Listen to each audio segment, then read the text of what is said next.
확실히 세균이 줄어드나요? 비누를 갖고 빠는 게 가장 중요할 것 같아요. 비누로요? 네, 왜냐하면 비누는 항상 제일 중요한 게 피지를 제거하는 목적으로 비누가 만들어진 거예요. 그래서 기름때를 붙잡아서 네. 물하고 섞어서 떼내는 게 원리잖아요. 그래서 얘를 제대로 제거하려면 어떻게 보면 강한 일종의 염기가 있는 걸로 네네. 저희가 떼줘야지만 충분히 균이 제거될 것 같아요. 그래서 얘네들을 제거할 땐 2단계가 필요할 것 같은데요. 비누나 아니면 조금 그 중성 이상의 세제를 가지고 한번 헹궈주고 충분히 헹궈주고 난 다음에 이제 부드러운 털 때문에 저희가 린스나 이런 걸로 한번 마무리를 해주는 정도로 하는 게 중요하고요. 가장 중요한 거 건조. 충분하게 건조할 수 있는 공간에서 한 3일 이상 말린다고 생각해요. 요새 같은 경우에는 빨래도 잘 안 말리잖아요. 그러니까 얘를 그렇다고 드라이기를 하는 방법도 있겠죠.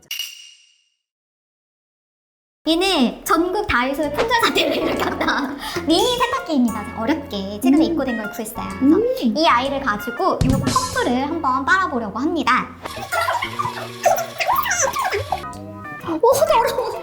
네, 저희가 퍼프를 빨아봤는데요. 다이소 세탁기 굉장히 좋아요. 네. 그래서 확실히 빨기 전보다 빨고 난 후가 깨끗해 보이긴 하는데 세균도 그만큼 좀 줄었는지 아까 이거 얼마였었죠, 우리? 291. 오늘의 최고 가치를 지금 291이었던 세균수가 빨고 난 뒤에는 얼마나 줄어들었는지 한번 확인해 보겠습니다. 14! 291이었는데 지금 14로 줄었어요. 사지 말고 빠세요. 저는 솔직히 말하면 네. 이거 보면 깨끗해지긴 했지만 화장품 좀 남아있잖아요. 그래서 저는 이거보다는 수치가 더 높게 나올 줄 알았는데 생각보다 굉장히 양호한 수치가 다시 얼굴에 나왔어요. 치료도 될 것 같아요. 요 점이 원래 없었는데 갑자기 생겼거든요. 얘는 전형적인 표피에만 있는 점이고 절대 파고들 것 같지는 않아요. 만약에 암이나 이런 거는 막 파고들거나 그러나요? 딱 보면 저는 암입니다라고 얘가 얘기를 해요. 저는 네. 이 점은 대칭이 있죠. 좌우를 봤을 때 길이도 같고 누가 봐도 이렇게 좀 대칭적이에요. 우선은 첫 번째 대칭의 반대 비대칭인 거예요. 점이 이렇게 생긴 게 아니라 이렇게 생긴 거예요. 또 하나는 얘가 크면서 너무 빨리 크다 보니까 피가 나요. 피가 날 수도 있어요? 네. 그리고 색깔도 지금은 다 균이랑 갈색이죠. 네네. 근데 그거는 색깔도 다르구나. 자세히 저기 더모스코피라는 걸 봐도 색깔들이 얼룩덜룩해요. 보통 이제 손발바닥에 있는 점은 무조건 암이다. 동그랗고 예쁘고 있는 점들은 저희가 그렇게 신경을 안 써요. 손발바닥에 점이 있다고로 100% 피부암은 아니에요. 이게 애기들 얼굴에 이렇게 빨간 점이 이렇게 생기는 걸 제가 봤는데 이럴 때는 어떤 피부 질환이 있는 건지 제가 그게 궁금해가지고 저희가 이제 아이한테 빨간 점이 있다 얼굴에 그러면 크게 2가지로 나뉘어요. 그 빨간 점이 마치 딸기 모양으로 튀어오르는 이렇게 튀어나온 것처럼 튀어나온 것처럼 보이는 그런 경우도 있고 되게 평평하게 넓적하게 자리를 잡았는데 이렇게 약간 검붉은 색깔 이렇게 오는 경우들이 있고 이 딸기 색깔은 한 생후 4주 점점 커져요. 그래서 보통 돌 때까지 맥시멈으로 커졌다가 줄어드는 영아혈관종이라는 게 있고 아까 말한 평평한 거는 우리나라 말로 했을 때 화염상 모반 불꽃 색깔처럼 빨간 점이다 해서 얘는 좀 평평하게 넓게 있는 크게 2가지 질환들이 흔합니다. 언어적으로 저희가 정의할 때는 하나는 혈관 종양, 하나는 혈관 기형 이렇게 보거든요. 자, 가로는 한 13, 다음에 높이 20 계산을 해보면 얼마예요? 13에 20이요? 260 그렇죠. 얼굴이 보통 300제곱 정도 될 것 같아, 제곱센티미터. 네. 보통은 1제곱센티미터당 2mg이 발라져야 된다고 해요. 생각보다 많이 발려야 되는 것 같은데? 그러면 300이면 얼마예요? 300제곱센티미터니까 600mg은 밀리그램. 최소한 발라줘야 되는 거예요. 600mg은 또 얼마냐? 저희가 보통 핑거팁 유닛이라고 하거든요. 보통 한 마디가 보습제 그 노즐 큰 거 있죠. 걔를 짰을 때 요게 한 마디가 0.5g이라고 얘기를 해요. 대부분은 선블럭의 노즐이 작아요. 한 줄 바르고 한 줄 더 있다고 생각해야 되는 거죠. 이게 50g이에요. 그럼 몇 번 쓸 수 있는 거예요? 50번. 한 번에 거의 1g까지 간다고 치면. 1g을 쓴다고 치면 그럼 50번이면 얼마큼 한 달 쓸 수 있어요? 반? 한 달 반밖에 못 쓰는 거예요. 그래서 선블럭의 유효기간이 1년이에요. 그러는데 그 전에 썼어야 되는 거예요. 받기 시작한 시술들에 대해서 오늘 얘기를 좀 해줄게요. 우선 여기를 본 거야. 턱선이 탄력이 떨어진 거예요. 그래서 우리는 슈링크가 있어요, 병원에. 화장할 때 탱탱한 느낌이 확실히 있더라고요. 근데 이걸 하고 나니까 또 보이는 데가 있어요. 제가 사각턱이에요. 난 여기 엉덩이가 붙어 있어. 그래서 이걸 보더니 교수님 이건 보톡스를 놓으셔야겠습니다. 앞으로 한 3주쯤 되면 이게 좀 줄어들겠죠. 그다음에 이거는 이렇게 다운타임이라고 그러거든요. 12시에 레이저 받고 1시에 회의를 해도 아무도 몰라요. 그러고 났더니 얼굴에 또 뭐가 보여. 나이가 들면 피지샘이 증식을 해요. 우리 피지샘이 어디 있냐면 머리카락 옆에 기름샘을 만들어내. 기름을. 젊을 때는 여드름을 유발을 하는데 나이가 들면 그 피지샘이 증식을 해서 피지샘 증식증이라는 그런 진단명이 있어요. 그래서 이게 노란 점이 생겨요, 얼굴에. 치료하는 방법은 이산화탄소 레이저 갖고 이렇게 태우는 거예요. 우리 점 빼본 적 있어요? 저요? 점은 아직 안 빼봤어요. 점 빼는 레이저로 이렇게 태우는 거예요. 그래서 이때 내 얼굴에 있는 지저분한 것들을 좀 해결을 했어요.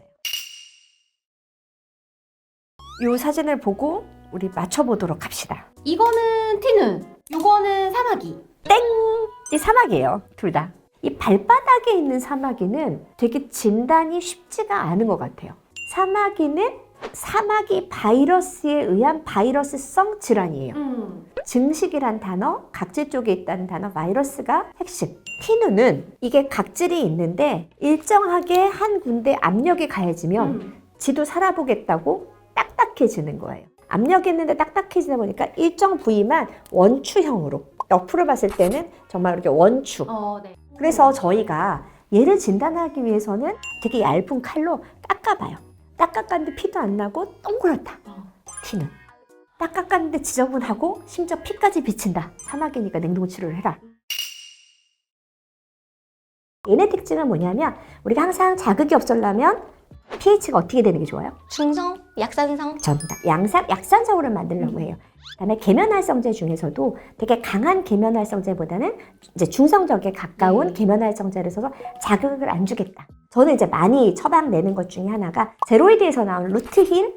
아, 샴푸도 처방을 하시는군요. 그러니까 처방이라고 하기보다는 이런 샴푸가 좋습니다라고 의료기상사에 오, 추천을 해드리는 제품들이 네네네. 있는데 우리 제로이드 나오면 항상 나오는 친구 있죠. 에스트라가 또 있겠죠. 아, 지지 않고 에스트라. 에스트라에서도 더마 스카프 센시티브 샴푸. 환자들이 왔는데 그래서 두피가 그렇게 빨갛지는 않고 각질이 조금 더 일어나고 건조해 보인다. 그러면 제로이드 루틸 샴푸를 조금 권해드리거나 아니면 에스트라에 있는 더마 스칼프 센시티브 샴푸. 두 개 중에 하나를 권하기도 하고요. 1일 1팩이 좋은가요? 그래서 내가 1일 1팩은 좋지 않습니다라고 답을 드렸어요. 팩 안에 들어있는 구성분은 물이죠. 약간 스킨처럼 돼 있죠. 아, 맞아. 스킨처럼 돼 있다는 건 기름하고 물을 섞기 위해서 계면활성제랑 잘 섞어서 액으로 만들어 놓은 거예요. 그러니까 계면은 어느 정도냐, 우리 항상 팩을 보면 막 흔들면 뭐가 생겨요? 거품이 생깁니다. 왜요? 계면활성제가 계면활성제 때문에. 있으니까. 거의 동률의 계면활성제가 들어갈 수밖에 없는 거죠. 좀 더 쉽게 말하면 뭐예요? 기름 액만 들어서 얼굴에 얹어놓는 상황이죠. 그런데 또 하나의 문제가 뭐냐면 얘가 너무 많은 수화를 시키는 경우도 있어요. 수화라는 건 뭐냐면 쉽게 말하면 물에 뿌는 거예요. 주위의 각질을 손상을 시키고 수화를 열심히 시키면 그 각질 하나하나가 이렇게 물에 불어요. 그럼 물에 뿌리면 어떻게 좀 통통해지죠. 원래 각질 세포는 어떻게 돼 있다고 그랬어요? 딱딱하게 붙어 있죠. 이렇게 돼 있는데 물에 뿌리니까 몽긋하게 생겨요. 그럼 빛의 산란이 어떻게 될까요? 줄어드는구나. 그러니까 이게 뭔가 매끈하게 보이는 건 맞아요. 근데 일시적이겠군요. 일시적인 거예요. 자, 우리 피부는 짜는 그 순간에 음압이 걸려요. 빨아들이는 힘이겠죠. 그래서 우리가 힘을 주어서 아니면 기구를 주어서 이렇게 짜는 순간에는 순간적인 음압이 생겨서 이 피부에 있는 모든 균들이 빨려 들어간다고 보시면 돼요. 그러면 제일 나쁜 방법은 뭐예요? 손으로 내가 이렇게 짠 거예요. 더러운 그러면 손으로 그렇지. 이렇게. 그러면 세균을 넣고 있는 것 중이군요. 내가 열심히 음압을 걸고 이 손 깨끗하지도 않은 손으로 이렇게 짜는 바람에 얼굴에 있는 균보다 더 나쁜 균은 누구예요? 손에 있는 균. 얘가 들어가는 거예요. 기구들도 저희가 피부과에서 사용하는 거는 살균 소독한 걸 가지고 피부에 있는 균들을 다 어느 정도 제거한 다음에 그 다음에 압출기로 짜는 거예요. 샴푸로 탈모를 치료할 수 있나요? 아니요. 어떻게 샴푸로 탈모가 치료가 되겠어요? 효과가 있다라고 FDA에서 인정한 약은 딱 두 개 있어요. 프로페시아 같은 약, 그다음 미녹시딜 바르는 미녹시딜. 거. 샴푸 따위가 탈모를 치료한다. 그러면 피부과 의사로서 그럼 예방은? 예방이라는 것도 되게 무의미하죠. 그러니까 이게 좀 착각하고 있는 게 우리나라 기능성 화장품에 한 11가지 종류가 있어요. 화장품의 가장 큰 특징은 큰 사고도 치면 안 되고요. 큰 효과도 있으면 안 돼요. 그걸 벗어나는 순간부터 화장품법에서는 벗어나 벗어나는 거예요. 벗어나는. 사람들이 자꾸만 탈모 완화라는 단어를 마치 탈모 예방 및 치료라고 네. 자꾸만 이제 그리고 믿고 싶어져요. 또. 그래서 자꾸만 속이는 것 같아요. 탈모 완화 샴푸에는 어떤 성분을 특정해놓고 얘만 들어가면 탈모 완화란 단어를 쓸 수 있어라고 기능성 화장품이. 여러분들이 상상하듯이 이 샴푸를 개발하고 이 사람들한테 6개월 동안 열심히 샴푸를 써서 머리가 나와서 얘를 탈모 완화라고 쓴 게 아니라 그냥 그 성분만 있으면 누구나 쓸 수 있는 거예요. 펌 오신 분 진짜 많아요. 뭐 어깨든 다리든 팔이든. 그거 볼 때마다 우린 그 생각을 하죠. 아, 저건 다 우리가 돈 벌 공이구나. 또 하나는 이제 문신할 때는 여러 가지 색깔을 쓰잖아요. 그런데 지울 때는 레이저가 몇 개 없어요. 지울 때를 고민하는 문신이라면 까만색으로만 하세요. 앤디안 레이저라고 하는 거는 106453이건 까만 색소에 딱 먹어요. 타다닥 치면 색소가 없어져요.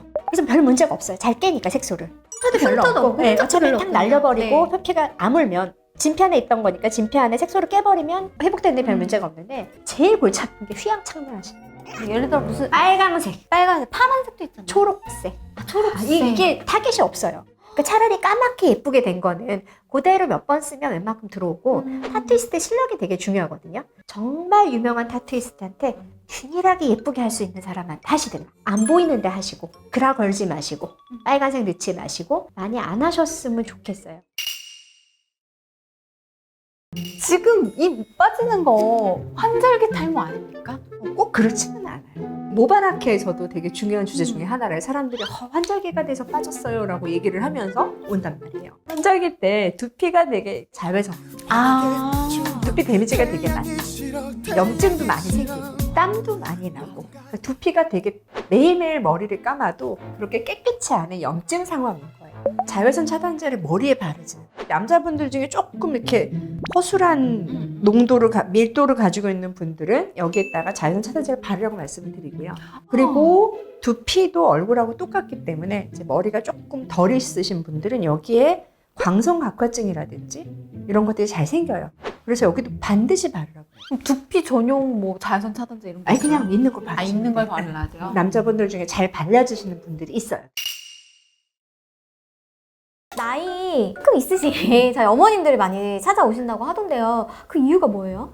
피부가 되게 하얀데 되게 너무 얇아지고 있고 그다음에 멍이 이렇게 드시는 거예요. 또는 어르신들 중에 어떤 특정한 약을 드시는데 긁기만 하면 멍이 생긴다. 그래서 시퍼래져서 오시는 분들이 이제 놀라서 오시는 거예요. 젊은 사람들 조직을 보면 표피하고 진피가 이렇게 단단하게 붙어 있는 게 이렇게 보이는데 나이가 들면 점점 어떻게 돼? 표피와 진피가 이렇게 붙는 거예요. 평평해지는 거예요. 늙어서 표피 진피는 평평해지고 진피 안에 있는 콜라겐도 줄고 일라스틴도 줄고 히알루론산도 줄고 어머 내 팔에 왜 이렇게 주름이 많아 그런 분들은 레티날이 들어있는 거 우리 화장품에 나왔던 거 몇 번 소개해드린 적이 있어요. 그런 레티놀 계열에 있는 화장품들을 여기에 바르는 것도 중요하다고 생각하고 혈관도 약하고 여기를 피부를 완충하는 진피도 약하니까 조금만 부딪혀도 퍼렇게 멍이 여기저기 생기시는 거예요. 어떤 경우는 가만히 둬도 멍이 생겨요. 우선은 이제 한 달이라는 기한을 남긴 동창회도 좋고 이제 복귀를 할 때 시간이 걸리는 시술이 좀 있어요. 네네. 근데 첫 번째 가장 오래 걸리는 시술이 하나 있어요. 기미 레이저 토닝. 얘는 그 한 달 안에 해결이 안 나요. 그러니까 우선 걔는 마음을 접으란 얘기를 해요.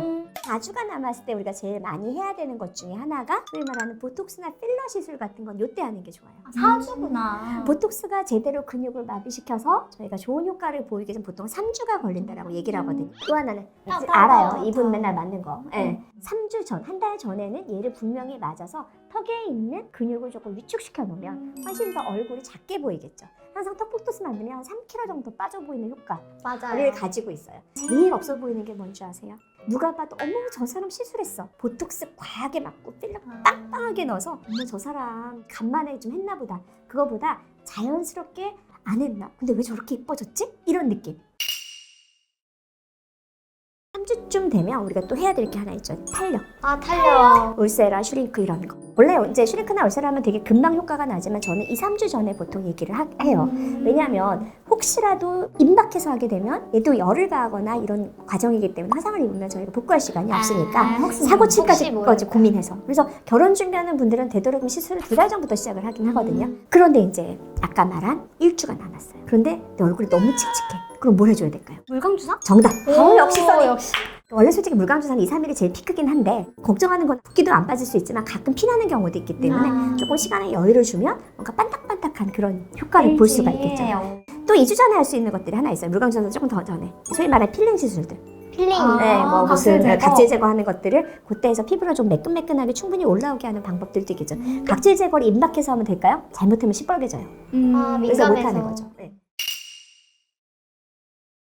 스킨 부스터를 엄청 이렇게 많이 홍보하고 있더라고요. 근데 되게 혹한 건 실비가 된대요. 실비 보험이 뭐 보습제 같은 게 되다 보니까 여러 가지 이제 여기에 이제 깨끗한 흡음물이라든지 이런 걸로 씻어내고 연고를 발라주거나 아니면 보습제를 발라주는데 그게 창상 피부제가 되거든요. 이게 한번 땄잖아요. 네. 그러면 그건 이제 진료 재료대가 되면서 의료기기 창상 피부제 의료기기 2등급이 돼서 그거는 이제 실손이 청구가 되는데 개원간의 피부 시술하는 데서 새로운 시장을 하나 발굴을 하셨더라고요. 우리가 굳이 주사기인데 앞에 바늘 없이 이렇게 만들어서 이 안에 넣어놓은 거랑 뭐 그렇게 크게 차이가 있지도 않고 성분들도 다 화장품 원료를 등재된 것들을 거기다 넣어놓은 거예요. 주사처럼 이렇게 찌르는 게 아니고 그냥 주사기 형태로만 들어있는 거예요? 우리 이전에 스킨 부스터 할 때 진짜 스킨 부스터가 아닌 건 나누는 건 주사기가 같이 팔아서 찌를 수 있는 부스터라고 얘기했고 그런데 이 경우에는 그냥 없어요. 이렇게 쭉 짜서 발라줘. 아 그냥 이건 용기네? 용기.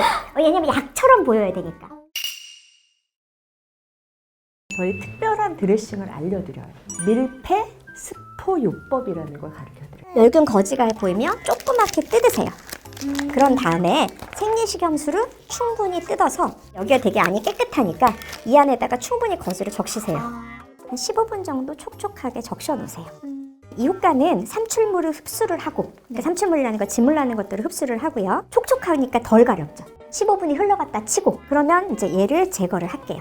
얘가 우리 녹시땅이긴 하지만 얘가 스테로이드 연고라고 선생님이 1대 19를 희석하세요 라고 얘기를 하면 얘를 요만큼만 해요. 보습제를 이거보다 19배 정도 비율이 되게 한 이 정도. 그런 다음에 얘를 충분히 문질러 주세요. 마지막으로 마른 거즈를 위에 또 올릴 거예요. 완성. 이 장벽이 약해졌다는 거는 무슨 기능이 떨어졌다고 대표적으로 얘기할 수 있을까요? 보호 기능이 떨어진 거죠. 보호 기능이고 안에 있는 물이 날아가는 거를 못 막는다가 피부 장벽이 손상됐다고 얘기를 해요. 실제 피부 장벽의 기능을 측정하는 가장 중요한 방법을 가지고 왔어요. 바깥에 있는 습도와 물이 모여졌을 때 습도를 계산을 해서 추측하는 그런 방법을 쓰는 거고 비싸지는 않아요. 그래서 최소한 이 정도 장비를 가지고 측정을 하고 나서 뭐 무너졌네 안 무너졌네 얘기하시는 게 좋지 눈을 딱 보고 아니면 더 하신 분들 봤어요. 돋보기 대고 본대요. 이렇게? 난 정말 깜짝 놀라서 왜 선생님은 피부 장벽이 무너졌는지 돋보기를 안 보시냐고 그랬는데 이걸 어떻게 말을 해야 되나 그러면서 부랴부랴 제가 얘를 쓸 때도 있고 안 쓸 때도 있는데 실제 엄마들이 아이들이 우리 아이가 피부 장벽이 괜찮은가 볼 때 적합한 그런 제품이라고 보고 사용하셔도 된다라고 봅니다. 제왕절개를 하고 나면 흉터가 생기는데 그 흉터를 켈로이드라고 부르기도 하고 뭐 흉살이라고 부르기도 하고 그래서 오늘은 흉살, 켈로이드가 대체 뭔지 피부과 전문의가 설명을 해주시면 좋을 것 같아요. 근데 우선은 흉살이라는 단어는 없어요. 왜 없어? 네이버에 흉살 치면 엄청 나오는데? 흉터예요? 그냥 스카 영어로. 그렇죠. 근데 이게 느낌이 뭐냐면 흉터는 이렇게 생겨서 그냥 평평하게 좀 아문 거, 흉살은 뭔가 이렇게 툭 튀어나온 거. 그게 비후성 반응이에요. 딱딱한 흉터가 훨씬 튀어나오는 걸 비후성 반응, 비후성 반응. 하이퍼트로픽 스카 이렇게 얘기를 해요. 그 다음에 켈로이드는 엉뚱한 자리에 크게 만들어지는. 예를 들어 귀를 뚫어서 여기가 요만큼 부풀어 오는 거는 비후성 반응. 네. 근데 요만큼 뚫었는데 그 옆에까지 이렇게 거의 암처럼 자라는. 그게 켈로이드인 거예요. 흉터는 그냥 저희가 상처 회복 단계에서 약간 보기 싫은 정도. 비후성 반응은 조금 더 심하게 올라온 거, 켈로이드는 걔보다 더 비자하게 나오는 거를 단계로 보시면 될 것 같아요. 비후성 반응이나 켈로이드는 치료가 어렵지 않을까라는 생각이 들거든요. 근데 우선은 이게 되게 불편해요. 미용상으로도 많이 불편하지만 가려워요. 가렵기 때문에 우선은 저희가 급하게 치료하는 방법 중에는 스테로이드를 그 병변 내 주입을 해요. 고농도의 스테로이드 줘서 얘를 꺼트려요. 스테로이드 대표적인 부작용이 뭐예요? 피부 위축이 생기죠. 이때는 그 위축이라는 효과를 좀 더 강하게 해서 더 가라앉게 하고 가려운 증상들을 완화하는 효과를 합니다. 그리고 더 근본적으로 이거는 이미 생긴 거를 저희가 치료한다고 보면 그 전에 위에서 눌러주면 이거 튀어오지 않겠죠. 그래서 보통 실리콘 재질의 연고들을 발라서 눌러주는 거예요. 흉터계를 그런 실리콘 베이스이기 때문에 얇게 막을 형성시켜서 테이프처럼 붙인다고 생각을 하시면 돼요. 그렇구나. 그러면 얘를 바를 때는 어떻게 해야 되겠어요? 발리고 나서 5분 정도 기다려야겠죠. 굳어서 하나의 막이 형성이 돼서 튀어오르지 않게 하는 게 가장 중요해서 보통 수술하고 나면 선생님이 이거 흉터 예방하는 연고예요 주시는 건 대부분의 그런 계열인 거고요. 화장품 냉장고에 넣으면 더 유통기한보다도 오래 쓸 수 있지 않을까요? 그리고 화장품 냉장고에 넣을 수 있는 게 있고 없는 것도 있어요. 우리 음식들 중에 냉장고에 넣어야 되는 게 있고 안 넣어야 되는 게 있죠. 마요네즈 냉장고에 넣으면 돼요, 안 돼요? 안 돼요? 안 되죠. 마요네즈를 냉장고에 오래 보관하면 유화가 풀려서 기름하고 계란 노른자가 분리가 돼요. 마찬가지로 화장품의 크림정 제형들은 기름하고 물을 억지로 만들어 놓은 마요네즈 같은 상황인 거예요. 섞어놓은 거구나. 네. 화장품 냉장고 저는 이제 안 쓰지만 화장품 냉장고에 들어갈 수 있는 애들은 그냥 태생적으로 물만 있는 애들은 들어가도 돼요. 토너, 기름 없는 토너. 그다음에 마스크팩 같은 거 정도. 근데 마스크팩도 기름 성분이 있는 마스크팩들이 있어요. 걔는 안 돼요. 냉장고까지는 필요 없고 필요하시면 냉장고에 한 칸 정도. 이제 여기가 다크서클이 그렇게 보이는 거야. 늙어서 그런가 봐. 다크서클의 가장 중요한 원인은 노화거든요. 이제 나이가 드니까 피부가 탄력이 없어지네. 그러면 항상 어떻게 돼요? 주름 중에 중력주름, 처지는 주름. 그렇게 되면 어떻게 돼요? 그림자가 지면 네. 여기가 까맣게 보이겠죠. 그러니까 다크서클이라는 건 되게 광범위한 얘기인데 그중에 첫 번째가 피부의 노화. 피부의 노화. 네, 탄력의 떨어짐이라는 원인이 그런 이유인 것 같아요. 저 아는 선배가 시험을 보고 나왔는데 여기가 다크서클이 생겨가지고 나온 거예요. 여기는 혈관이 비치는 거예요. 그래서 약간 너무 피곤해서 약간 정맥이 많이 비치는 되게 피부가 얇기도 하고 혈관이 잘 보이는데 피부는 더 하얀 데다가 그렇게 비쳐 보이는 분들이 있어요. 뭐 조금 지나고 잘 자고 나면 금방 회복하는 걸 아까 전처럼 영구적인 다크서클은 아닌 거죠. 일시적인 것. 보면 여기 이런 데 있잖아. 팔꿈치, 뭐 아니면 무릎 이런 데가 좀 까매져 있을 때가 있더라고요. 그러니까 피부가 까맣게 보이는 거는 어떤 염증이 심하고 나면 염증 후 색소 침착. 맞아. 쉽게 말하면 목이 물리고 나서 빨갛게 되고 빨갛게 까맣게 되는. 근데 지금 말한 팔꿈치나 무릎 같은 데는 네네. 그런 염증 후 색소 침착이라기보다는 여기가 계속 자극이 가하다 보니까 피부가 각질이 두꺼워지는 거예요. 각질이 되게 두꺼워지고 계속 두꺼워지다 보니까 빛이 약간 반사가 좀 어둡게 되는 거라고 보면 돼요. 저는 매끈매끈하죠? 왜 나보다 늘 매끈매끈하신 걸까? 5% 우리 손 세척할 때 있었죠. 유리아. 유리아. 5%. 우레아라고 우레아, 하는 것이 네. 들어있는 거를 여기 발라주면 훨씬 많이 부드러워져요. 그래서 피부가 과각화됐을 때는 네. 부드럽게 약간 녹여만 줘도 훨씬 하얗게 보일 수 있는 그런 성분들이라고 보시면 되고요. 어이없이 우리가 피부과에서 당뇨를 진단하는 경우가 있어요. 어린 아이예요. 네, 어린 아이. 초등학교 3, 4학년쯤 됐는데 최근에 갑자기 살이 너무 많이 찌거나 아니면 아이가 소아당뇨가 있는 경우에 드물게 겨드랑이가 두꺼워지면서 까매지는 흑색 가시세포증이라는 게 있어요. 이거는 겨드랑이도 오고 목 뒤도 이렇게 와서 피부가 두꺼워지면서 까매지는 거예요. 근데 흑색 가시세포증은 꼭 아이들만의 문제는 아니에요. 어른들도 갑자기 살이 찌고 갑자기 당뇨가 생길 때 그렇게 까맣게 되는 분들도 있기 때문에 네. 저희는 항상 그때는 긴장을 하고 내분비내과에 보내서 혹시 이분이 당뇨 전 증상이 아닌지 당뇨병이 갑자기 오지 않았는지 찾는 그런 질환이 있어요.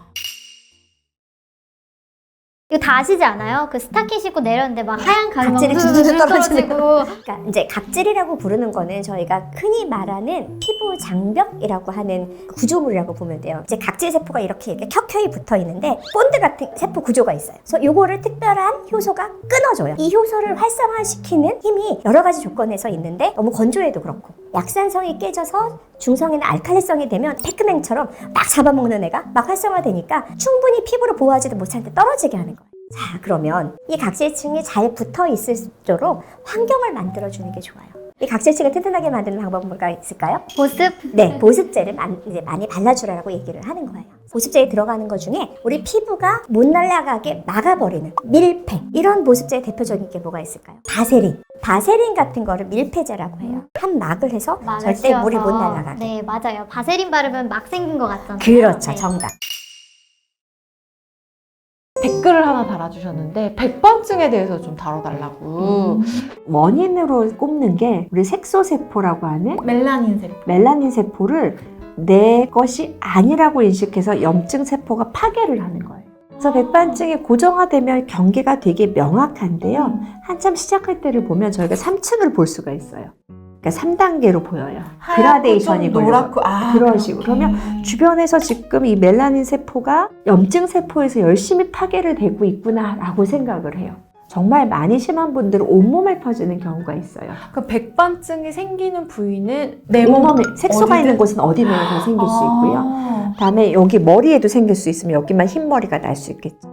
특히 또 이 멜라닌 세포 자체가 햇볕에 취약하기 때문에요. 이런 백반증 있는 환자들이 햇볕을 갑자기 더 쐬면 더 빨리 파괴가 돼요.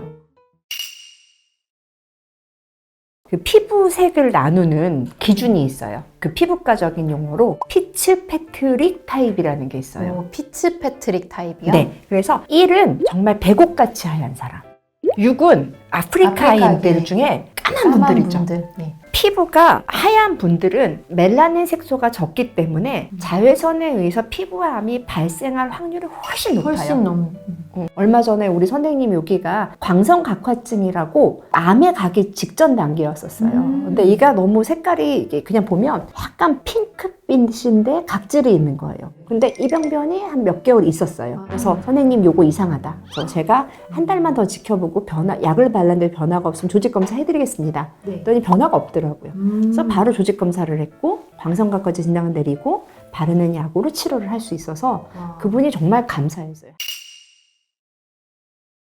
그래서 쩍쩍 갈라지시는 분들이 있어요. 아, 네. 그런 분들 어떡해요? 그때는 보통 이제 어느 정도 염증이 없는데 이렇게 튼다고 하죠. 이렇게 갈라지는 맞아. 경우에는 뭐 2차 감염 막기 위해서 항생제연고를 발라놓고 그 위에다가 약간 바세린 성분, 페트롤라틴 성분이 많은 보습제를 잔뜩 바르고 우리 소위 말하는 폴리글러브, 비닐 장갑을 끼고 주무시면 한 3-4시간은 보통 버티시거든요. 그럼 조금 촉촉해지는 효과가 있는데 이것도 매일 하면 안 돼요. 월수금 정도를 하고요. 또 이 각질이 지금 이상하게 꼬여 있으니까 각질이 잘 연화되게 하는 성분, 우리 많이 나오는 거 있죠. 우레아 성분. 우레아 성분이 있는 보습제들을 저희가 많이 권해요. 우선은 포진이란 단어가 붙으면 수포가 생긴다? 쬐끄만 물집이 맞아요. 물집, 수포 네. 맞아요. 조그만 수포 물집이 뽀글뽀글 모여 있어요. 얘가 원래는 군집성 포진이라고 네, 얘기하는 네, 게 얘 헤르페스 바이러스들의 특징이에요. 입술에 생긴 저 생겨 있죠 이거. 어... 이거는 단순 포진. 대상 포진은 네. 그거랑 다르게 그 헤르페스 바이러스 종류가 번호가 달라요. 단순 포진은 1번, 2번이면 1번, 헤르페스 바이러스 3번. 수도 바이러스라고 얘기를 해요. 어렸을 때 수도 앓으셨나요? 라고 물어보는 게 수도 바이러스가 한번 걸려요. 그리고 걔가 그냥 안녕 빠이빠이 이렇게 가면 되는데 신경절이 이렇게 숨어 살아요. 그러다가 면역력이 좀 안 좋아지면 확 올라오기 시작한 신경절을 타고 점점 피부로 올라와요. 큰 신경절을 따라서 생기기 때문에 네. 띠 모양으로 생겨요. 대상, 띠 모양. 또 하나는 네. 띠가 반을 안 넘어가요. 몸의 반을? 네, 보통 척추신경이 이렇게 나오면 양쪽으로 이렇게 분재하거든요. 신경이? 네. 그러니까 이쪽만 먹어요. 그럼 오시면 뭘 해드릴까요? 그러니까 피부과에 가면 일단 뭐 약을 처방해 주시지 않을까요? 네, 우선은 항바이러스제를 먹어요. 그거는 신장 기능이 되게 중요하기 때문에 연세가 많으신 분들은 저희 피검사하고 약 쓸게요 라고 하는 경우가 있어요. 물집이 생긴다고 그랬잖아요. 네. 물집이 아주 작은 것도 있지만 좀 큰 것도 생겨요. 그때는 피부과에 오시면 드레싱을 해드려요. 집에서 물집을 마음대로 하시면 이게 떨어지죠. 피부가 벗겨지죠. 그쵸. 2차 감염에 너무 취약해요. 그래서 오시면 물집을 좀 짜고 거기다가 항생제 네. 연고를 잔뜩 발라요. 항생제 연고 바르고 나서 바로 마른 거즈를 묻히면 어떻게 될까요? 들러붙게. 들러붙겠죠. 그래서 그 위에 보통 바세린 거즈라는 거. 대상포진 백신을 맞으시는 게 중요해요. 근데 이 대상포진 백신 같은 경우에는 만 50세 이상부터 접종이 가능하죠. 왜냐면 그때가 제일 많이 생기기 때문에 만 50세라고 얘기하는데 저는 조금 5살 어리게 봐요. 근데 저도 제 주변에 30대 초반, 뭐 30대 중반인데도 대상포진에 걸렸다는 사람들 되게 많이 보거든요. 30, 40대, 20, 30대는 올 수도 있어요. 실은 뭐 10살짜리도 대상포진이 오는데 이 친구들은 약 쓰고 나면 아픈 게 별로 없어요. 20, 30, 40대 중반 전까지, 40대 중반 전까지, 40대 후반은 거의 50대랑 비슷하게 보니까 그런 분들은 대상포진 예방주사를 굳이 안 맞아도 돼요. 건강한 사람이라면. 20대인데 내가 대상포진 저번에 밤새서 일했던 생겼으니까 난 대상포진 예방접종을 지금부터 맞아야 될까? 안 맞아도 돼요. 필수는 아니에요. 근데 오늘 또 하면서 어마무시한 얘기를 들었잖아요. 그 얘기를 하시더라고. 발톱무 좀 치료해야 되는 거 아니에요? 이러시면서. 치료해야 되죠. 네. 근데 많은 분들이 네. 발톱 무좀이 있는데도 치료를 안 받고 자꾸만 네일샵으로 오신대요. 이게 두꺼워져 있는데 그렇게 갈아달라고 그러신대요. 그러면 그때는 요새 바르는 약 좋다고 그랬잖아요. 네. 이제 보통 주블레아라는 약을 많이 쓰거든요. 피부과에서는. 네네네. 네. 걔는 그냥 바르기만 하면 돼요. 그럼 거의 한 60%는 좋아져요. 100%는 아니더라도. 그럼 나머지 40%는 어떻게 해요? 그럼 약을 먹어야 되는 경우도 있고요. 이게 60%라는 건 사람의 60%니까 내가 그 60% 들어가면 100%는 되는 거예요. 그리고 조금 빨리 발견하면 발톱이 더 두껍지 않을 때는 훨씬 더 잘 치료가 되기 때문에 잘 발톱을 뒤져보고 그냥 피부과 한번 가서 주블리 한번 받으면 2달쯤 쓰세요. 네. 그거 몇 번만 하면 돼요? 3번만 하면 되고. 피부과 의사 관점에서 군대 하면 딱 떠오르는 질병이 하나 있었어요. 봉화지겸. 그 보면 군화내시잖아요. 네. 그리고 그 환경을 보니까 봉화지겸이 잘 생길 수밖에 없다라는 생각이 들었던 게 내무반에서 같이 살잖아요. 신발은 안 바뀌는 것 같은데 양말이 바뀐대요. 양말. 그런데 그 사람들이 발에 기본적으로 세팅된 피부병이 하나 있어요. 무좀. 무좀. 이 양말을 옮겨서 그 사람한테 옮길 거란 말이에요. 네. 근데 옮겼는데 이 군화의 발이 이렇게 젖어 있어요. 땀 차고 더러우니까 여기에 지갑무좀이라고 잘 생겨요. 요 사이에 찢어지고 무좀균이 들어가서 타고 가는 거야. 그럼 발이 이따만큼 부어요. 이게 봉화지겸이다. 이걸 좀 바로 알 수 있어요? 우선은 발이 뜨끈뜨끈해져요. 염증이 심하니까. 쉽게 말해서 여기 상처가 생겨서 균이 들어가서 네. 균이 증식을 하면 어떻게 되겠어요? 시뻘개지겠죠. 그러니까 아프고 붓고 여기 열이 나요. 그리고 좀 더 심한 경우에는 물집이 잡혀요. 그래서 그럴 때는 바로 전신항생제가 들어가야 돼요. 성인 여드름은 보통 턱, 목으로 많이 내려와요. 10대 애들은 정말 이마, 볼이 되게 크게 나요. 맨 처음에 시작은 우리가 흰색의 면포라고 하는 하얀 것부터 시작이 되죠. 그때 조금 적극적으로 나 바로 조금 벗겨주면 얘가 열려버려서 더 이상 심해지지는 않죠. 그런데 우리가 그 시기를 보통 놓치죠. 잘 모르죠, 사실은. 그 다음에는 그게 조금 구멍이 생겨서 까만 면포. 그러다가 또 염증을 일으켜요. 그럼 이제 빨간 애들이 점점 늘어나는 거고, 이게 점점 심해지면 결절, 이렇게 심하게 빨갛게 나오는, 딱딱해지는 맞아, 그런 맞아, 상태가 맞아. 나와서 그게 다 터지고 나면 어떻게 되겠어요? 페인의 흉터로 되는. 이쪽, 다음에 이 뺨과 이마에 페인 흉터들이 많아서 성인하고는 분포 자체가 다르다고 보시면 돼요. 우선 화상이라는 거는 걔네들은 등급이 있다고 보면 돼요. 1도 화상이라는 거는 조금 얕게 되는 것도 있고 조금 깊게 되는 1도 화상이 있는데요. 1도 화상은 그냥 물집만 잡히는 정도. 우리 쉽게 말하면 기름 우리 튀기다가 조금 한두 방울 튀면 여기 조그맣게 물집 생기잖아요. 그러면 보통 표피가 진피하고 분리될 정도. 네, 그렇게 물집이 생기는 화상들을 1도 화상 정도라고 얘기를 해요.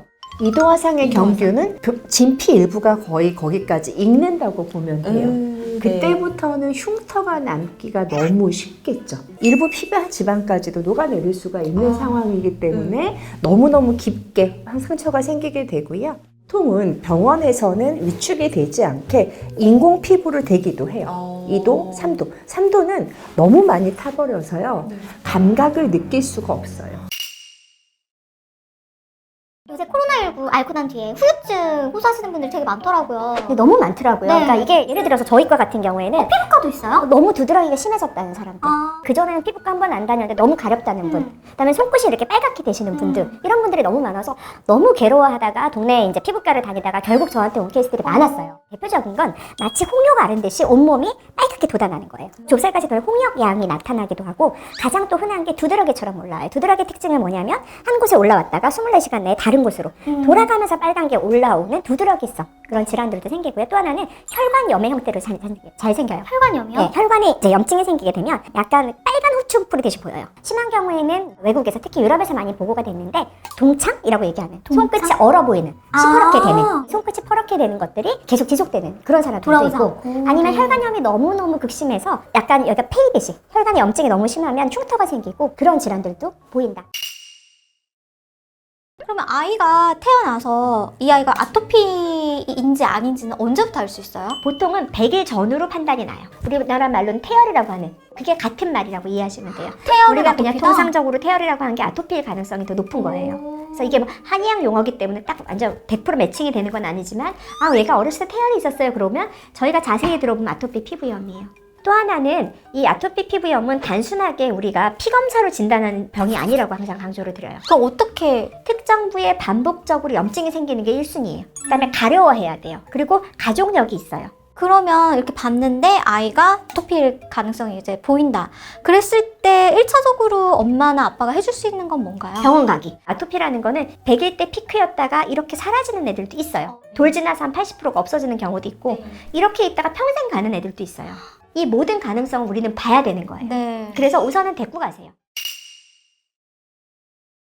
여드름이 이렇게 얼굴에 올라오면 그때마다 또 주사 놔주세요 하거든요. 이게 혹시 염증 주사인가요? 그거는 스테로이드 병변내 주입법이라고 얘기를 해요. 보통 스테로이드라고 하는 건 바르는 것도 있고 먹는 것도 있지만 주사제로 나온 거를 병변내 이 병변에다 직접 찌르는 주사법이에요. 그래서 스테로이드라는 성분 자체가 피부를 좀 꺼트리는 효과가 있어요. 그래서 그거를 역으로 이용하는 방법이고 그래서 저도 지금 여기 만지고 있는데 여기 딱 맞으면 좋을 정도. 이 안에 염증이 많기 때문에 스테로이드의 가장 대표적인 이점은 항염증 효과, 염증을 완화시키는 효과가 있어요. 보통 여드름이 언제 쓰냐면 너무 딱딱해지고 두꺼워졌을 때 부작용으로 꺼질 수가 있어요. 너무 꺼져서 회복됐는데 6개월에서 1년 정도 되는 그런 상황이어서 정말 되게 얕게 잘 놔야 되는 그런 주사입니다. 이 주사를 그냥 여드름 생겼다고 막 하얀 여드름, 까만 여드름에 다 놓는 게 아니라 염증이 심한 경우에 놓는다라고 얘기하시고 얘는 저는 참고로 남용하지 않았으면 좋겠어요. 스테로이드 부작용이 좀 많기 때문에 정말 필요하고 내일 결혼식을 해야 되는데 뾰루지가 생겼다. 그때는 제가 해드려요. 내일 중요한 소개팅이 있는데 생겼다. 정말 급할 때만. 정말 급할 때. 요새는 그래서 주사 놓는 거 대신에 조금 더 좋은 치료법, 엑시머 레이저 같은 걸로 레이저를 치료하는 게 좀 더 많이 나왔는데 저희 전공이 20년 전에 전공이 할 때만 해도 그때는 막 전신에 주사 놓으라고 그래서 계속 찔렀던 그런 방법입니다. 그래서 단순하게 염증성 주사라고 저희가 쉽게 부르지만 거긴 탐세톤이라는 스테로이드가 들어가는 거고 염증세포가 많이 몰리는 모든 질환에 사용할 수 있어야 되고 다시 말씀드리지만 이건 정말 숙련된 피부과 전문의가 정확하게 놨을 때 효과가 좋지 혹시라도 실수하게 되면 부작용이 더 많은 얘야말로 과유불급인 주사라고 말할 수 있을 것 같습니다. 보통은 이제 화상 같은 거 할 때는 저희가 진물을 조금 말리는 그런 이제 용액들을 쓰고요. 저희 전공일 때 별명이 알룸 솔루션이라는 게 있었어요. 알룸 용액 이런 게 있었는데 그 안에는 알루미늄 설페이트, 알루미늄 아세테이트 이런 성분이 있고요. 실제 화장품 성분을 찾아보면 알루미늄 아세테이트는 아스트린젠트, 모공을 축소시킨다는 환상으로 예전에 썼던 그런 원료를 써서 걔를 하면 진물이 좀 마르고 뭔가 이렇게 수축되고 당겨지는 느낌이 있는 그런 제품이 있었어요. 그래서 알룸 솔루션을 주로 바짝 마른 상처보다는 진물이 나는 그런 상처에 쓸 수 있어서요. 레이저하고 진물 날 때 알루미늄 설페이트가 있는 그런 화장품을 발라주면 얘도 좀 좋아지게 하는 효과가 있어요. 저는 어떻게 생각하냐면 여름철 피부 건강은 햇볕에 의한 피부 손상을 최소화하는 게 중요하다라고 얘기를 할 거고 특히 뭐 아토피 피부염 같은 것들이 악화될 수 있을 겁니다 라고 얘기를 하고 색소성 질환이 악화되는 거, 기미가 악화되는 걸 예방해야 됩니다 라고 칼럼을 쓰겠죠. 그럼 챗 GPT는 어떻게 뭐라고 대답해서 대답을 볼게요. 할지 해보겠습니다. 몇 가지 조치를 피한다. 네. 더만 오! 일광과 열기 열기? 노출됨으로 다음과 같은 방법으로 피부 건강을 유지할 수 있습니다. 네, 자외선을 아까 화상 얘기했었고, 네. 사용하세요. 모자나 옷으로 몸을 가려주세요. 네. 가장 역시 더운 햇볕 사용에 대한 시간에는 얘기를 가장 양산을 쓰는 것도 좋은 방법. 저는 수분 공급 얘기는 안 했어요. 수분 공급. 물을 많이 마시고 적절한 보습제를 사용하세요. 네. 식습관 조절도 나오네요. 자, 피부에서 점점 벗어나기 시작합니다. 네. 신선한 과일과 채소를 네. 섭취해라. 네. 선택 사용 자제. 그쵸. 네. 선택. 보통 챗GPT는 서양의 자료들로 학습이 된 거예요. 네. 그러면 서양의 사람들은 여름철 햇볕이 뭐가 제일 무서울까요? 흑색종 같은 게 네, 걱정이 피부암이 되죠. 악화가 네. 된다는 게 가장 걱정이 되기 때문에 흑색종을 예방하는 그런 방법들을 알려주는 거예요. 또 갑자기 궁금해진 게 있어요.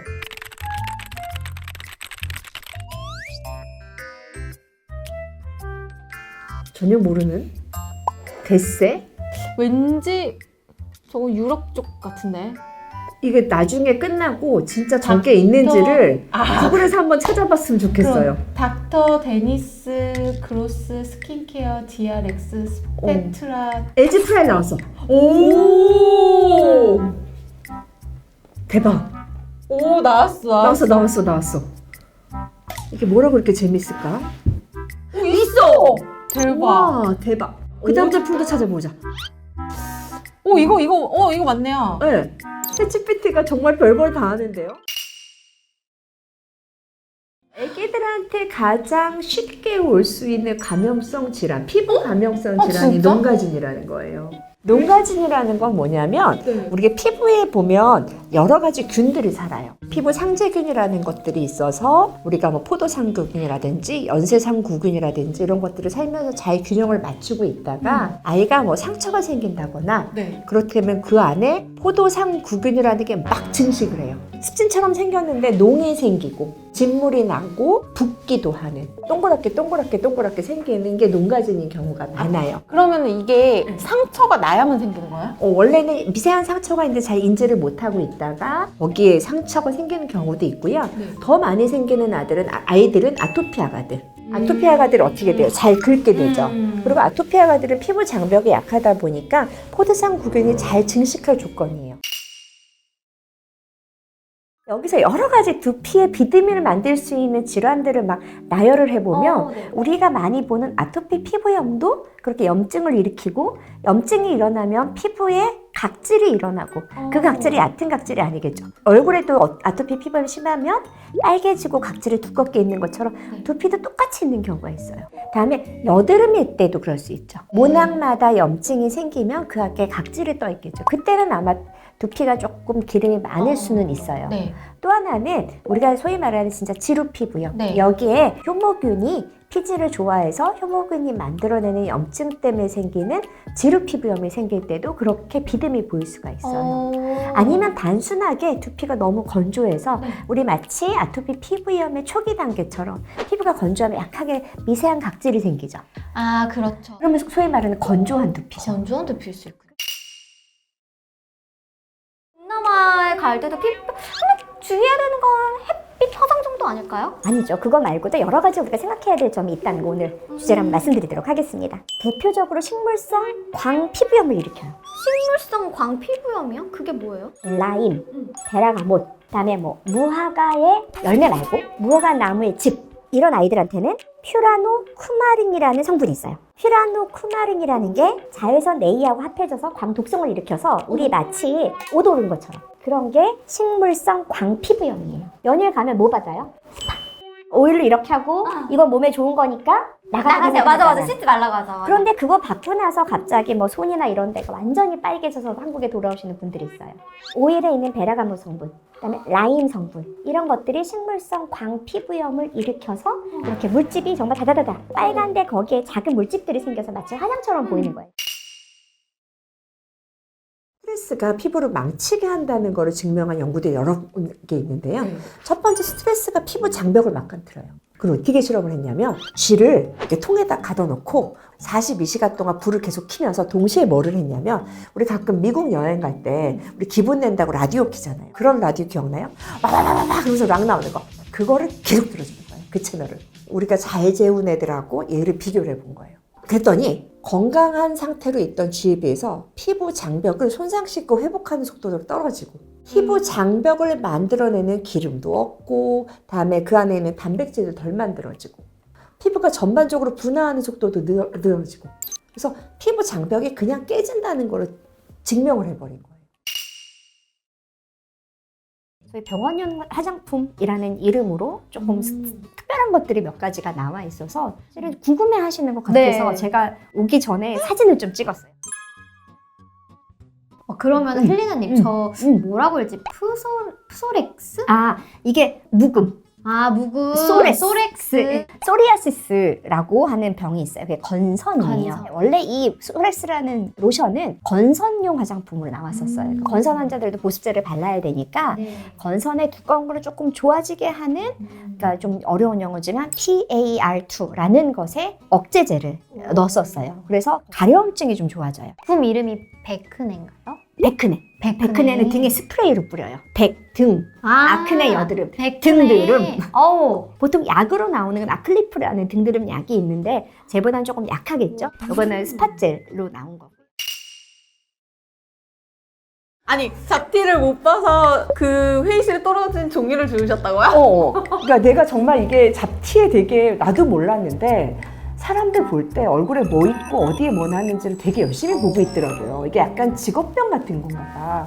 한 20년 동안 이게 나도 모르게 이게 나의 유일한 진단 기준은 눈밖에 없잖아요. 다른 교수님들은 뭐 사진도 찍고 막 이러는데 우리는 다 이렇게 보다 보니까 있고 이게 무의식 중에 하는데 그날은 땅바닥에 떨어진 종이도 잡티를 보이는 거야.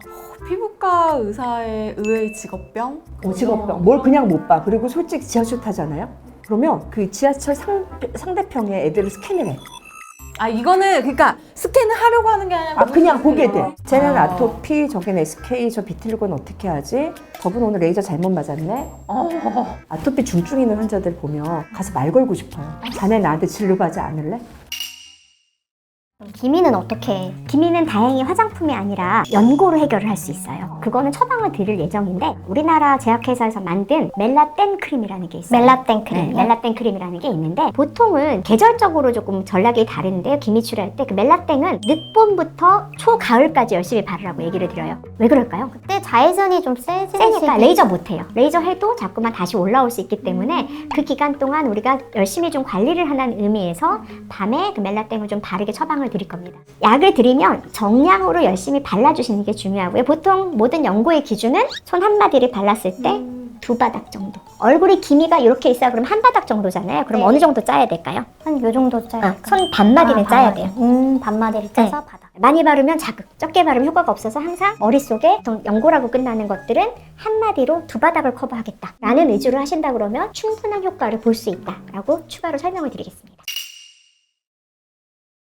때 여드름의 가장 큰 고민은 생기는 것도 생기는 거지만 화장품을 잘 조절이 안 되고 그다음에 바르는 거 소위 말하는 에피듀오, 듀악 이런 거를 써서 잘 조절이 안 되는 경우는 어쩔 수 없이 먹는 약을 써야 돼요. 보통은 테트라사이클린 계열의 항생제를 쓰게 되는데 얘가 가끔 뼈 성장을 방해한다, 뼈에 색소 침착이 되게 한다, 뼈에 노랗게 침착이 된다라는 보고가 있어서 청소년기에 쓰는 것을 그렇게 권하지는 않아요. 얘네들을 최대한 바르는 거로 해보자 라고 얘기를 하는데 결국은 안 되면 한 중학교 2학년 넘어가게 되면 우리 테트라사이클린 계열의 항생제를 먹어서 얘를 좀 조절을 하겠다라고 얘기를 해요.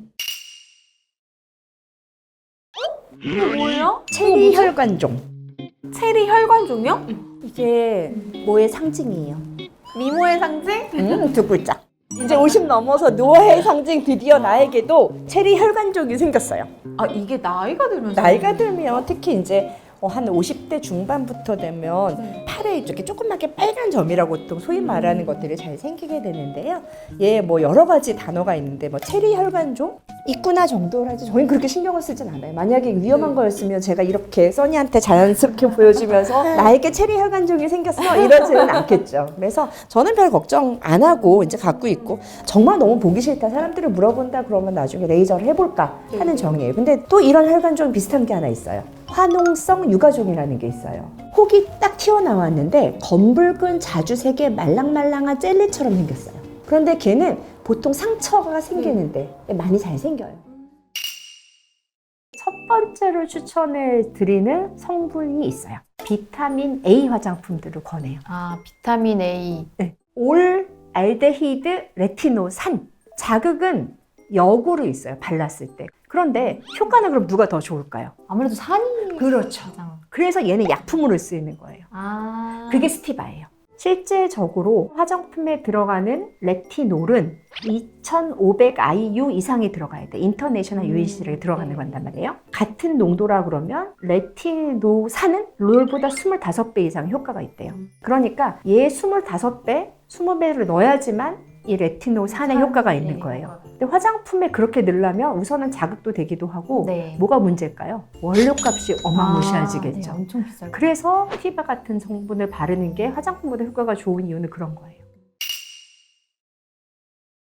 갑자기 이렇게 뒤집어져서 엄청 여드름이 난 적이 있었어요. 이렇게 여드름 같은 거 하나하나 다 짜주시고. 그걸 압출술이라고 보통 하는데요. 피지, 기름이 막 증식을 해요. 네네. 그래서 피지가 많이 만들어내면서 약하게 주머니가 생겨요. 안 터지고 이렇게 하얗게 있으면 하얀 면포라고 보통 얘기를 하고, 그리고 구멍이 조그맣게 있는데 그 피지가 약간 산화가 되면 까만 면포가 되는 거예요. 이렇게 하얗게 면포가 있는 경우는 나올 구멍이 없잖아요. 그러면 그 피지가 점점 여드름균이 더 좋아해서 그 주변에 여드름균이 막 증식을 하는 거예요. 그래서 피부과에서 압출하는 거를 잘 보면 아까 말한 블랙헤드 말고, 블랙헤드는 이미 구멍이 있으니까 조금만 짜도 피지가 나오는 거고, 아까 화이트헤드, 하얀 면포는 구멍이 없잖아요. 근데 그 안에 뭉쳐 있잖아요. 그래서 그거를 보통 여러 가지 방법이 있는데 바늘로 입구를 이렇게 통틀어. 네. 그래서 피지를 끄집어내요. 그리고 레이저로 압출하는 방법도 있어요. 이산화탄소 레이저로 구멍을 내요. 그럼 입구가 조그맣게 생기죠. 그 다음에 우리 면포 압출구 이렇게 짜주면 쪽쪽쪽쪽 나와요. 이렇게 주사기로 어떤 액체를 막 뿌리고 나서 이렇게 약간 뾰족하진 않지만 연필 같은 거를 막 왔다 갔다 하는 시술을 받았을 거예요. 네네네. 그거는 이온 영동법이라고 그래서 이온 영동법. 네, 피부는 기름 친화적이에요. 근데 우리가 많이 쓰는 미백 원료가 비타민C가 있죠. 얘는 수용성이에요. 근데 물에 잘 녹는 애는 기름에다 넣어줄래니까 안 들어가죠. 그렇기 때문에 이온 영동법이라는 거는 같은 전자, 플러스는 플러스를 미는 효과를, 얘를 밀어줘서 억지로 들어가게 하는 방법이에요. 판파나 그걸로 이렇게 약간 주걱 같은 걸로. 네, 밀어주시더라고요. 네, 그거는 초음파 영동법이라고 얘기해요. 초음파요? 네, 초음파도 이렇게 물을 움직이게 해서 뭔가 약이 들어가게 하는 거. 이것도 마찬가지로 이온 영동처럼 어떤 특정 성분들을 안에 밀어넣는 효과가 있어요. 그래서 좋은 성분들을 발라주고 나서 아까 그런 대패같이 생긴 애를 네. 계속 문질문질하게 되면 안쪽으로 들어가게 되는 거고, 미세한 진동이 있어요. 미세한 진동. 물을 움직이기 때문에. 그래서 약간 따끔따끔한 증상들도 있을 거고. 아, 네, 그랬던 것 같아요. 네, 그러고 나서 약간 드물게 그 초음파 영동한 사람들이 접촉성 피부염을 오는 경우도 있어요. 쇠 때문에. 드물게 초음파 영동을 집에서도 하는 분들이 있거든요. 요새 기계들이 많이 나와서. 대여해가지고. 그 대여한 것도 있고 네. 또는 조그맣게 나왔어요. 포터블 장비로. 그래서 얘를 집에서 해봤더니 이렇게 더 빨개진다. 그 쇠 알러지가 있는 쇠 분들이 알러지. 있어요. 저희 아이 배 오른쪽에 일자로 딱 선이 그어진 것 같은 갈색 이렇게 어떤 상처 같은 갈색이에요? 게 있었어요. 뭐 오크색 갈색이에요? 빨간 갈색이에요? 아니면 우리 커피, 그 밀크 커피? 글쎄요, 그게 굳이 따지자면 이거보다 좀 진한 색? 오케이. 그러면 커피색 반점일 가능, 밀크 커피색 반점, 오. 카페올레 반점이라는 거의 가능성이 네. 높아요. 왜냐면 오크색이면 진짜 진한 색이잖아요. 그리고 약간 까망에 가까운 색이면 우리 선천성 모반, 까만 점이 타고다니는 애들도 많고요. 그러면 뭐 애들 막 흔한 밀크 커피색 반점이고, 결론부터 내리면 커피색 반점은 되게 흔해요. 사이즈도 5mm 이 정도는 되는 거는 100명 중에 2-3명 그냥 다 갖고 태어나요. 이 밀크 커피색 반점을 우리가 조금 특이하게 봐야 되는 경우가 있어요. 저희 소아과에 밀크 커피색 반점의 개수가 많은 친구, 사춘기 전에 5mm 이상 되는 게 6개 이상, 사춘기 이후에는 15mm 이상 되는 게 6개 이상이 온몸에 있다. 그러면 선생님이 저한테 한번 보내시는 거예요. 그러고 나서 또 몸을 만져봐요. 그러면 신경섬유종이라는 게 있죠. 신경섬유가 진짜 양성혹처럼 뭉쳐있는 거예요. 그게 여기저기 볼록볼록 튀어나와 있는 경우. 아이를 이렇게 만져보다 보면 느껴지는 거예요. 그렇죠. 이제 보면서 피부를 이제 하나씩 보는 거예요. 혹시 신경섬유종이 생기진 않았나. 여러 가지 것들이 동시에 나타날 수 있는 신경섬유종증의 대표적인 피부 발현이 밀크커피색 반점이기 때문에 저희가 긴장을 하는 거예요. 헤르페스인데 헤르페스도 1번부터 8번까지 있어요. 1번하고 2번이 이 구순염. 이렇게 한 번 들어가면 신경절로 들어가요. 그래서 신경에서 얘가 살고 있다가 몸이 좀 허약해진다, 약해진다 그러면 막 증식을 해서 피부로 올라와요. 그러니까 그 전에 보면 욱신욱신하고 아프고 피곤하다는 느낌이 있어요. 그런 다음에 한 2, 3일 지나면 물집이 막 심하게 생기고 아프고 그게 한 일주일에서 열흘 정도 가게 되는 거예요. 대상포진은 그렇지 않죠. 대상포진 바이러스는 수도 바이러스니까 헤르페스 바이러스 종류 중에 3번이에요. 쉽게 말해요. 3번 바이러스가 바르셀라 조스터 바이러스, 그다음에 수도 바이러스라고 하는데 몸이 약하면 얘도 신경에서 막 증식을 해서 피부로 올라오는 거예요. 헤르페스 바이러스는 그렇다 보니까 바르는 약이 효과가 있겠어요, 없겠어요? 없네요. 신경까지 이거 어떻게 타고 오겠어요? 대상포진 백신을 맞으면 요 구순포진이나 이런 게 좀 덜 생기거나 아니면 덜 아프거나 이런 게 전혀. 있어요? 아, 그것도 또 네, 아니에요? 왜냐하면 백신을 만들 때는 아까 그런 항바이러스제는 얼추 킬링한, 그러니까 죽이는 효과들에 대한 것들이 비슷하다는 얘기지만 백신은 정말 그 균에 대해서 타겟을 해서 만드는 거기 때문에 헤르페스 바이러스하고 그 조스터 바이러스 분명히 다른 바이러스이기 때문에 얘를 맞았다고 해서 구순염이 안 생긴다 이런 보고는 없어요. 그러면 저희 왜 자궁경부암 백신 같은 걸 맞으면은 좀 그게 덜 올라오거나 뭐 이럴 수도 있나요? 다른 동네. 아, 그건 또 다른 거. 왜냐하면 얘는 헤르페스 바이러스의 종으로 가는 거잖아요. 근데 걔는 파필로마 바이러스라고 해서 유두종 바이러스라서 그러니까 완전히 다른 동네 친구인 거예요. 이게 이제 피부 장벽 기능을 재는 대표적인 기계 중에 하나인데 테와미터라는 기계예요. 이거 얼마인 줄 아세요? 300? 좀 더 올려봐요. 500? 1000! 땡! 3천만 원. 실제 환자 진료할 때도 사용하세요? 네, 그때 사용하는데 솔직히 환자 환경에서는 안 돼요. 왜냐하면 환자는 저희 진료실 안에 3분 안에 끝나고 가야 되죠. 아, 그렇죠. 그리고 막 헐레벌떡 뛰어와서 들어오는 환자를 하는 게 아니라 실제 우리가 임상 연구할 때는 저희가 피험자를 모시고 30분 내내 하고 땀도 안 나게 하고 이런 모든 것들을 맞춘 다음에 재는 거기 때문에 실제로 이 오픈 체인버 장치를 만약에 그런 분들이 계시면 좀 이상한 거예요. 진료실에서 내가 오픈 체인버로 이 비싼 기계로 재줬다. 그러면 정말 이 기계에 대해서 아무것도 모르는 사람이 그냥 환자들한테 쇼였다라고 생각해서 얘는 솔직히 그렇게 쉽게 접근할 수 있는 장비도 아니고요. 제가 발에도 사실은 땀이 많이 나와요. 많이 날 거예요. 네, 혹시 이런 드리클로 많이 아실 것 같은데 네. 이런 거 손발에도 발라요? 전 바르는 거 추천드려요. 너무 불편하면 바르는 게 좋은데요. 드물게 드리클러에 자극성 접촉 피부염이 생기는 경우가 있어서 발라서 너무 따갑거나 그러면 중단하는데 괜찮다 그러면 꾸준히 발라서 여름을 좀 지나거나 긴장한 상태를 지나라고 얘기하고요. 그럼 이런 다한증 환자분들의 치료법은 치료법은 이제 크게 여러 가지 방법이 있는데 너무 땀이 많이 나가면 제가 흉부외과에다가 협진을 내요. 흉부외과요? 네, 교감신경이 너무 발달되어 있으니까 얘를 신경절을 억제해주는 그런 수술을 하라고 합니다. 근데 문제는 얘 부작용은 이쪽에 나가는 신경을 억제하니까 얼굴 나가는 땀은 더 활성화가 돼서 얼굴에서 물이 툭툭툭 떨어지는 경우도 있어요. 보상성 다한증이라고 얘기를 하거든요. 그래서 너무 심하지 않는 경우에는 그 수술을 권하지는 않는데 그래도 뭐 정말 일상생활이 안 돼서 정말 물이 줄줄 흐르는 분들은 그렇게라도 수술을 해야죠. 자, 장비를 키면 천천히 속도가 올라가는 게 보여요. 어느 정도 안정화되는 시기까지 기다립니다. 써니 움직이면 안 돼요. 저렇게 흔들릴 때는 데이터를 쓰지는 않고요. 되게 일관되게 데이터가 나왔을 때 수치를 저희가 입력을 하게 되고 지금 얼마쯤 나왔을까요? 평균을 재서 저희가 8.23이라는 10 이하의 수치를 이제 건강하다고 얘기하는데 5에서 10이기 때문에 건강한 피부 장벽을 갖췄다라고 볼 수 있는 장비입니다. 보통 환자들은 막 20, 30 나와요. 물이 날아가는 속도가 높으니까. 네네네. 이게 우리가 소위 말하는 오픈 체인버의 형태가 되는 거고